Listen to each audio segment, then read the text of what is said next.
तर पुराना राजनीतिक दलहरूमा अझै पनि राणा शासन कायम छ भनेर मैले बारम्बार भन्दै आएको छु। कारण के भने देशले व्यवस्था बदलियो तर राजनीतिक दलभित्र त्यो आन्तरिक लोकतन्त्र नभइदिँदा कुनै दलहरूको लोकप्रियता बढिरहँदा र त्यही दलहरूबाट निर्वाचित भएर मानिसहरू आइरहँदा व्यवस्था जुन ढङ्गले बदलियो नागरिकको अवस्था त्यसरी बदलिन सकेन। जस्तो कि राणा शासनमा वरपर भएका मान्छेहरूले अवसर पाउँथे, बिर्ता पाउँथे, जग्गा पाउँथे, चाकरी गरेका भरमा यो जग्गा तपाईँको, यदि सम्पत्ति तपाईँको अथवा धनको पोको दिने चलन थियो।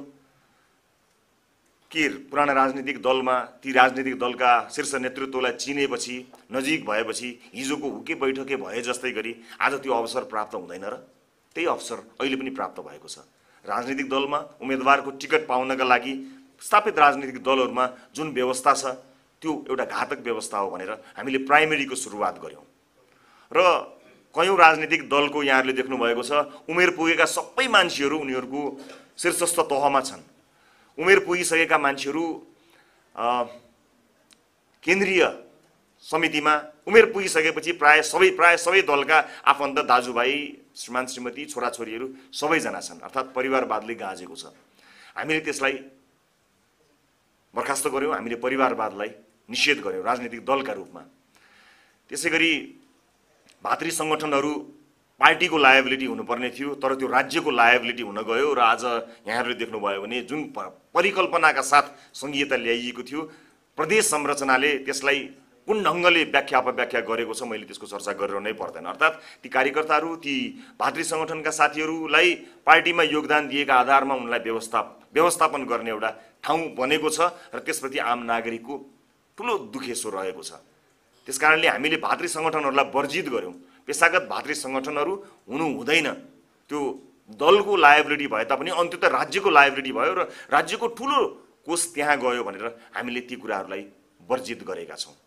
त्यसैले राजनीतिक दलका रूपमा सही ढङ्गले अगाडि बढ्न सकिएन भने राजनीतिक दलमा व्यवस्था सुहाउँदो अथवा मैले अघि भने जस्तै आफन्तहरूलाई टिकट दिने, भातृ संगठनमा नेताहरू पाल्ने र भोलि राज्यका महत्त्वपूर्ण निकायहरूमा उहाँहरूलाई अवसर दिने पार्टीको संरचना नै त्यस्तो भयो भने यथास्थितिबाट हामी बाहिर जान सक्दैनौँ भन्ने सोचेर हामीले यी कुराहरूलाई परिवर्तन गरेका छौँ। र आज गाउँ-गाउँबाट आम नागरिकको कुरा सुनेपछि हामी यहाँ विभिन्न विषयमा आफ्नो सिङ्गो जीवन बिताउनुभएका आदरणीय व्यक्तित्वहरूको कुरा सुन्नका लागि यहाँ आइपुगेका छौँ।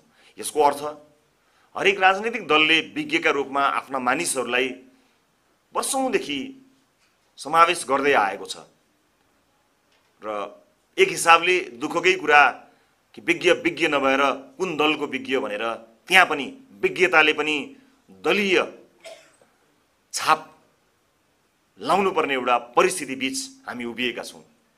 तर हामीले सुरुवातदेखि नै हामीलाई आवश्यक पर्ने, मुलुकलाई आवश्यक पर्ने नीति निर्माण या हामीलाई सरसल्लाह चाहिँदा हामीले त्यस्ता व्यक्तित्वहरू जसले आजीवन आफ्नो क्षेत्रबाट समाजलाई योगदान दिनुभएको छ उहाँहरूलाई हाम्रो दलको छाप लगाइदिने काम होइन, उहाँहरूको ढोका ढकढकाएर उहाँहरूको विचार, उहाँहरूको विज्ञतालाई समावेश गरेर त्यसलाई लिएर मात्रै हामी अगाडि बढ्ने निधो गरेका छौँ। यस अर्थमा हामी प्राय आफ्नो दलभित्र उहाँहरूलाई ल्याएर उहाँहरूको सिङ्गो जीवनलाई राजनीतिक रङ्ग दिनमा होइन, उहाँहरूको जीवनभरको आम्दानी, उहाँहरूको जीवनभरको त्यो बौद्धिक कमाइलाई आफ्नो बाटोको सहयात्री बनाएर उहाँहरूलाई त्यही सम्मानित जीवनमा राखिरहन अभिप्रेरित भएर अगाडि बढेका छौँ।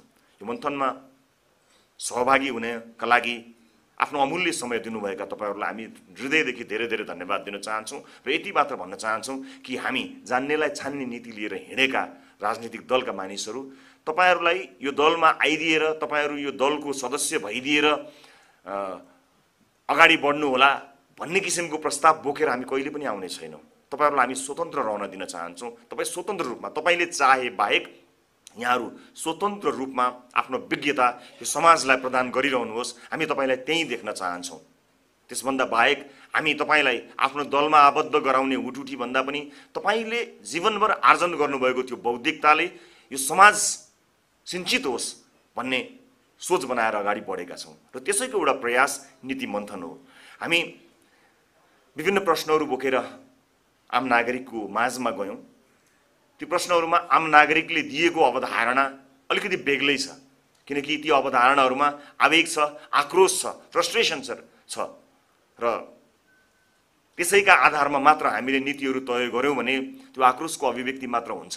त्यसकारणले यहाँहरू जसले विभिन्न क्षेत्रमा आफ्नो सुँगो जीवन बिताउनु भएको छ, यहाँहरूको विचार तत्त विषयमा हामीले प्राप्त गर्न सक्यौं भने हामीले काम गरिरहेको पार्टीको नीति विचार निर्माणमा यहाँहरूका अभिव्यक्तिहरू, यहाँहरूको अनुभवहरू अत्यन्त महत्त्वपूर्ण हुन जान्छन्। आम नागरिकदेखि गाउँ-गाउँमा आम नागरिकदेखि शहरमा विभिन्न विज्ञहरूबाट प्राप्त प्रतिक्रिया र सुझावलाई समेटेर हामी आफ्नो अगाडिको बाटो तय गर्न सक्छौँ।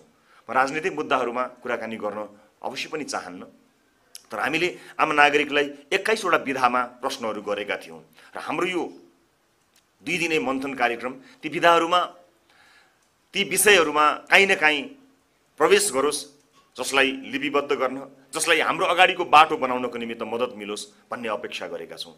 हामीले संघीयताका बारेमा प्रश्नहरू गर्यौँ, जहाँ पहिचान, सङ्घ, प्रदेश, स्थानीय निकायका बारेमा कुराकानी गरेका छौँ आम नागरिकलाई। हामीले धर्मका विषयमा पनि उहाँहरूलाई के प्रश्नहरू गरेका छौँ। सुशासनका विषयमा अत्यन्त धेरै प्रश्नहरू गर्यौँ।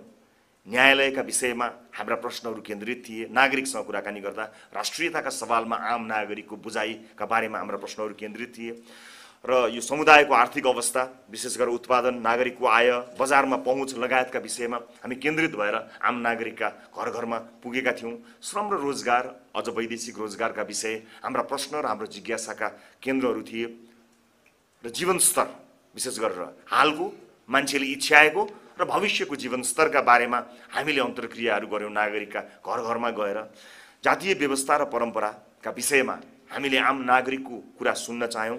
छुवाछुत, विवाह प्रथा, परम्परा यी लगायतका विषयहरूमा हामीले गहिरो ढङ्गमा अध्ययन गर्ने, नागरिकको कुरा बुझ्ने, बुझाउने कोसिस गर्यौँ। र यो विषय भन्दा म एउटा कुरा के स्पष्ट पार्न चाहन्छु भने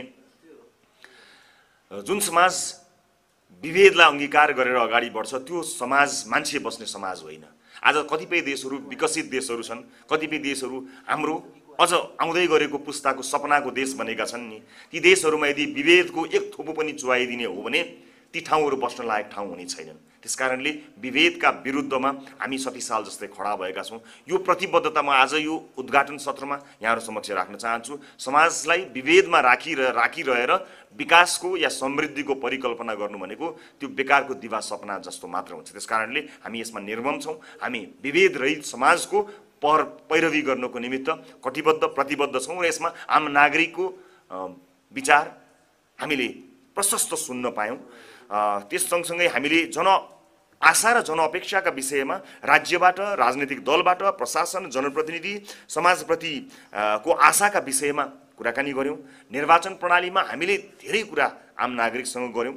राजनीतिक दलहरूका विषयमा हामीले छलफल गर्यौँ, विभिन्न दलहरूका बारेमा। त्यसैगरी समावेशिताका विषयमा जातीय, भौगोलिक, लैङ्गिक, आर्थिक अवस्था यी विषयहरूमा हामीले आम नागरिकका प्रतिक्रियाहरू लिएका छौँ। विभिन्न ठाउँमा पुगेर सूचना सञ्चारका विषयहरूमा सूचनाको स्रोत, विश्वसनीयता, प्रभाव, सञ्चार माध्यमको अहिलेको अवस्था बारेमा कुराकानी गर्यौँ। सामाजिक बनोटका बारेमा पनि हामीले आम नागरिकसँग छलफल गर्यौँ। जनसाङ्ख्यिक, सांस्कृतिक विषयमा, शिक्षाका विषयमा हामी अत्यन्त बढी गम्भीर भएर छलफलमा गयौँ, जसमा पढेर के पाइन्छ, निजी र सामुदायिकको गुणस्तर, पहुँच लगायतका विषयमा केन्द्रित भएर आम नागरिकका आम गुनासोहरूमा हामी केन्द्रित रह्यौँ। स्वास्थ्यका विषयमा यसको सेवा र सुविधा, गुणस्तर, निजी र सरकारी यसको अवस्था, परम्परागत उपचार लगायतका विषयमा पनि आम नागरिकसँग हामीले अन्तर्क्रिया गर्यौँ, प्रतिक्रिया प्राप्त गर्यौँ। प्रविधिको स्वीकार्यताका विषयमा हामीले हाम्रा प्रश्नहरूलाई केन्द्रित गर्यौँ। भूउपयोग, विशेष गरेर कृषियोग्य जमिन किन बाँझो, सहरीकरणको अवस्था किन यस्तो, बस्ती व्यवस्थापन यी विषयहरूमा हामी केन्द्रित रह्यौँ। भूमि वर्गीकरणका विषयहरूमा पनि हाम्रा प्रश्नहरू केन्द्रित रहे, हाम्रा अन्तर्क्रियाहरू केन्द्रित रहे। सामाजिक सुरक्षाका विभिन्न आयामहरूका बारेमा हामीले आम नागरिकसँग कुराकानी गर्यौँ। त्यसैगरी प्राकृतिक स्रोत, सामुदायिक वन, सरकारी वन, निजी वन, जलस्रोत, खनिज, खानी, निकुञ्ज लगायतका विषयहरूमा हामी केन्द्रित रहेर आम नागरिकसँग हामीले प्रतिक्रिया लियौँ, आम नागरिकका कुराहरू सुन्यौँ।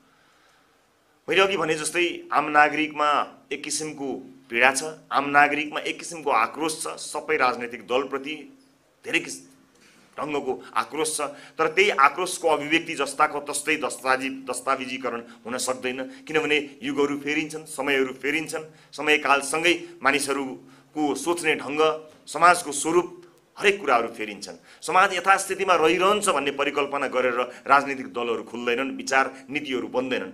यो यस्तै रहिरहन्छ भनेर होइन, यसलाई कसरी सुधार्न सकिन्छ भनेर हामीले अगाडिको बाटो तय गर्नुपर्ने हुन्छ। यो बाटो तय गर्ने क्रममा हामीलाई बाटो देखाउनु पर्ने बेलामा र हामीले आफ्नो गन्तव्य तय गर्ने यो ऐन मौकामा यहाँहरूले हामीलाई आफ्नो अमूल्य समय दिनुभएको छ। कुनै राजनीतिक आग्रह र पूर्वाग्रह नराखिकन हामी परिपक्व हुने बाटोमा अगाडि बढेका छौँ। भर्खरै जन्मिएको एउटा राजनीतिक दलले जान्नुपर्ने कुरा, सिक्नुपर्ने कुरा, बुझ्नुपर्ने कुरा, सुन्नुपर्ने कुराहरू धेरै छन्, सुनाउनु पर्ने भन्दा, भन्नुपर्ने भन्दा। त्यसै कारणले यो सिक्ने र जान्ने, बुझ्ने र सुन्ने अभियान अन्तर्गत हामी तपाईँहरूको साथमा आइपुगेका छौँ, तपाईँहरूको नजिक आएका छौँ, तपाईबाट सुन्न चाहन्छौँ। वर्षौँदेखि यो समाजलाई परिवर्तन गर्नको निमित्त तपाईँहरूले आफ्नो ढङ्गबाट विभिन्न ढङ्गले समाजलाई घचघच्याउने काम गर्नुभएको छ, आफ्नो विद्वताका मार्फतबाट। यहाँहरू जस्ता विज्ञ मानिसहरू जसलाई हेरेर सुनेर हामी आज म हुर्किएको हुँ। आज यो अभियान चलिरहँदा यहाँहरूको साथ, यहाँहरूको अनुभव, यहाँहरूको मार्गदर्शनको आवश्यकता हामीलाई परेको छ।